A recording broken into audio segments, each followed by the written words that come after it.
You know, there was a time where reaching level 70 felt like climbing a mountain. Hours at Ghost Ship 2, endless gatherings at Ludobrium, the slow, familiar grind that shaped an entire genre of gaming. But in the July of 2010, everything changed. Overnight, the world everyone knew was rewritten. Maps redesigned, monsters rebalanced, jobs changed, and all of a sudden, the climb to the top felt faster than ever thought possible. Some people called it necessary, and some others called it the death of Old Maple, an experience that's been, for the most part, washed away by the sands of time. This is the story of the biggest, most divisive update in Maplestory history. This is the story of the Big Bang update.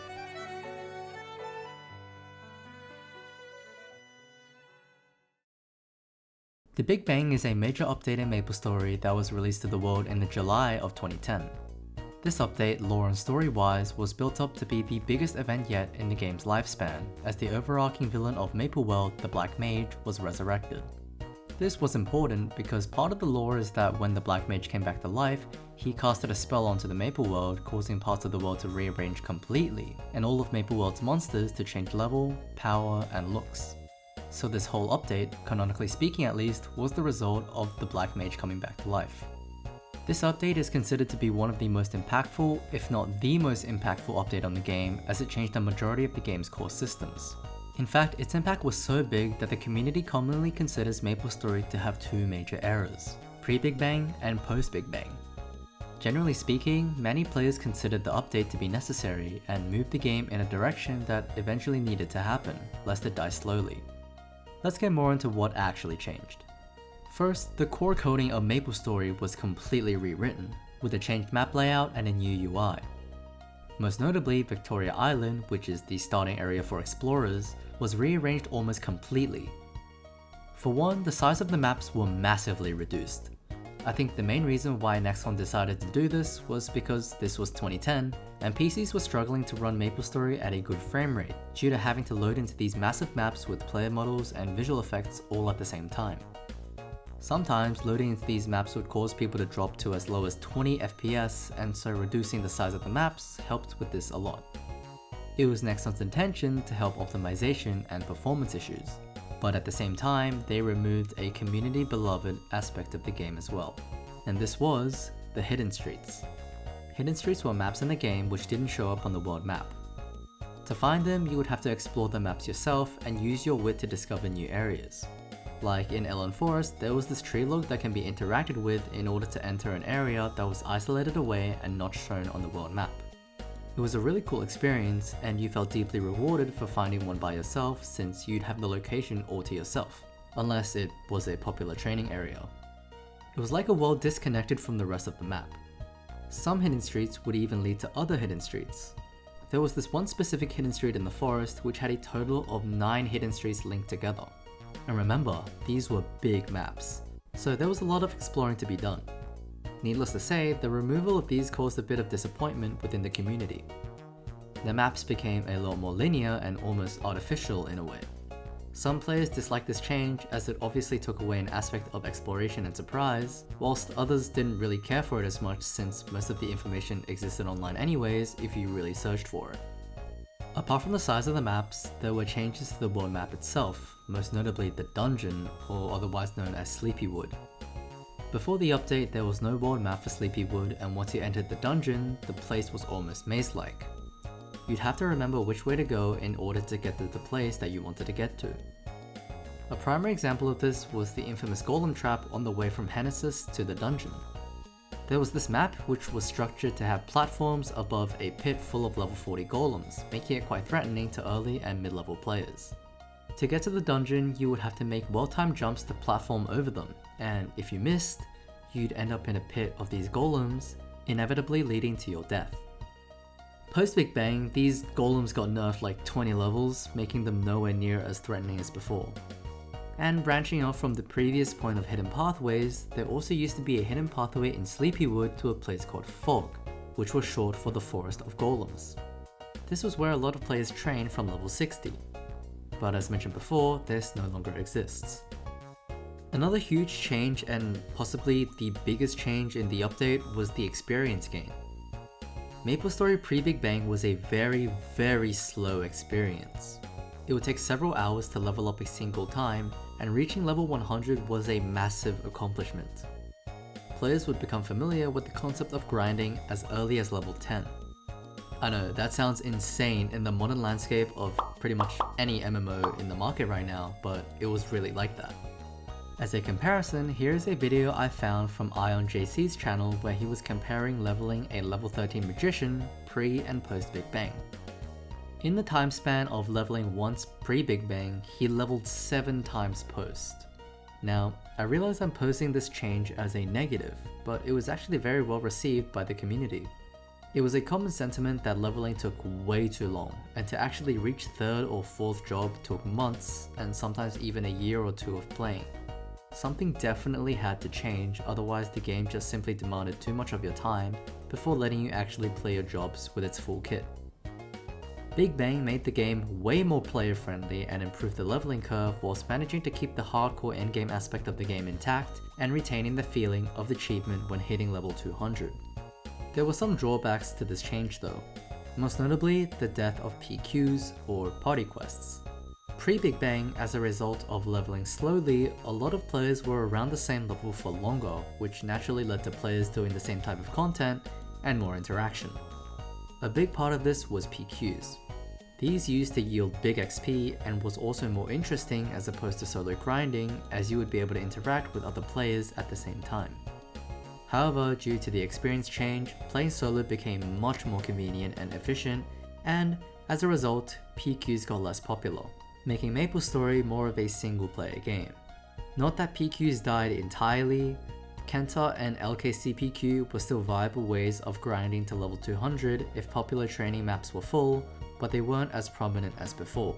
And nowadays, pretty much no one does PQs at all. Before Big Bang, there were 5 classes, each of which were unique: warriors, magicians, bowmen, thieves, and pirates. And although there were only these 5, these classes were wildly unbalanced. Strong jobs like Hero and Night Lord weren't even playing the same game when compared to other jobs like Shadower and Buccaneer, which were borderline unplayable. It also wasn't exactly uncommon for parties to deny a player entry into their party due to them playing a quote-unquote bad job. As a result of this, some players would always have trouble finding parties. A big problem with Maplestory was that the early game felt horrible to play as it was a slow grind and you also didn't have many great skills to farm with. Big Bang did a great job at making early levels in most classes feel much more enjoyable and balanced. Before, flash jumps were a skill only available to thieves, and bowmen couldn't shoot arrows close to the monster. Whilst this made classes feel unique, it wasn't a great experience actually playing them. With the Big Bang update, Maplestory homogenized a lot of the jobs, giving almost every job a flash jump and some kind of stance. It did a good job trying to fix its former balancing issues and made the game's gameplay and leveling experience much more linear, which overall was a good thing. But there was still stigma that the jobs now were too homogenized. The monsters got a massive overhaul too. Their level, damage, and the spread of them throughout the map all got changed. Before the update, many areas had monsters around the same level, which were aimed at levels 20 to 70. Once you got past level 90, it was very difficult to actually find good areas to train in, as there weren't that many, and the ones that did exist were probably already taken by other players. Majors dominated farm maps, and the very few rare ones that weren't taken had monsters that casted annoying ailments like darkness, which made them a pain to train in.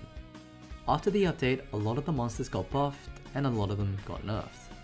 Like mentioned before, the golems near Genesis got nerfed from level 55 to 20. The desert bunnies in the Burning Sands got buffed from 20 to 68. This may seem a bit weird since how is a bunny stronger than a golem, but it's Maplestory, so we don't question it. This was a change that needed to happen though, and many players were satisfied with it as previously the mobs were just too unbalanced. This change also brings up another point: accuracy.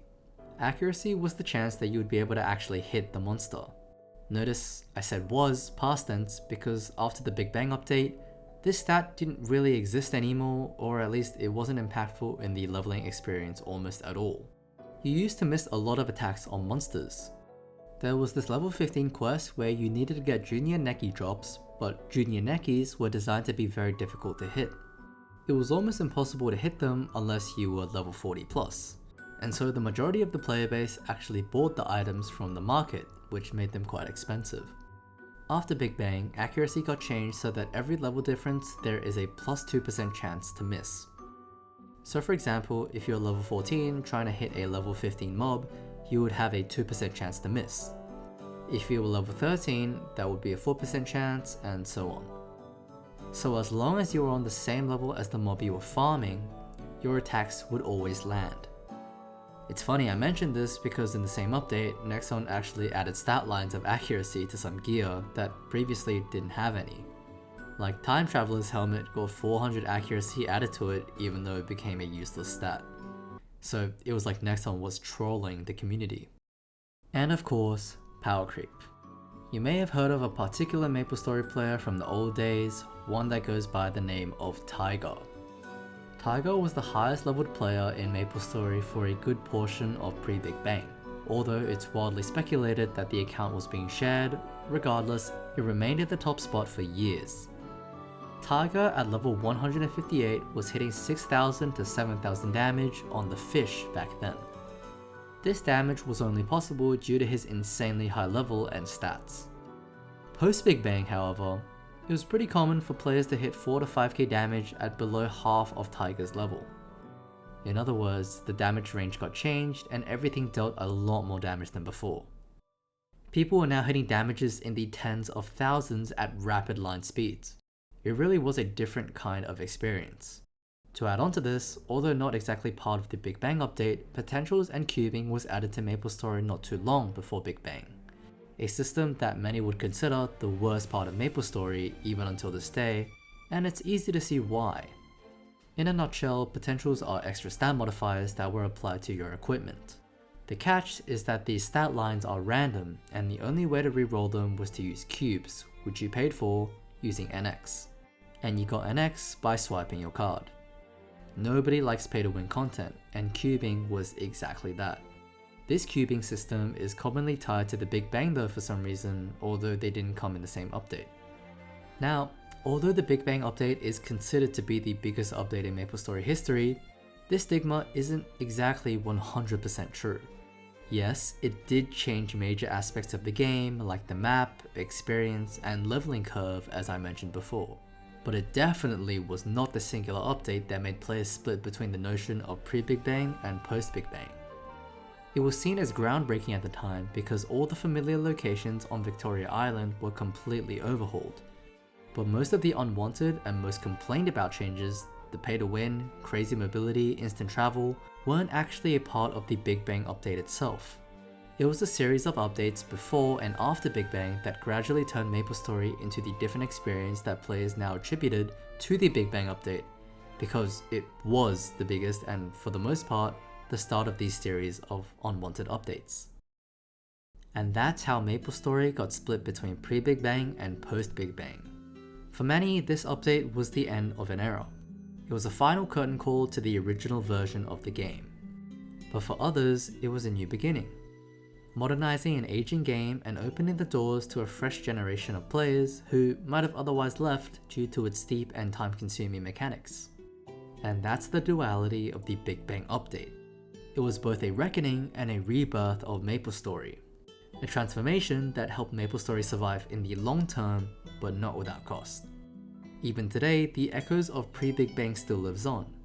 In fact, Nexon themselves announced Maplestory Classic World, an official server to play the original Maplestory as part of their 20th year anniversary, so players can experience what Maplestory was over 15 years ago. This has been the story of the Big Bang update in Maplestory. Thanks for watching.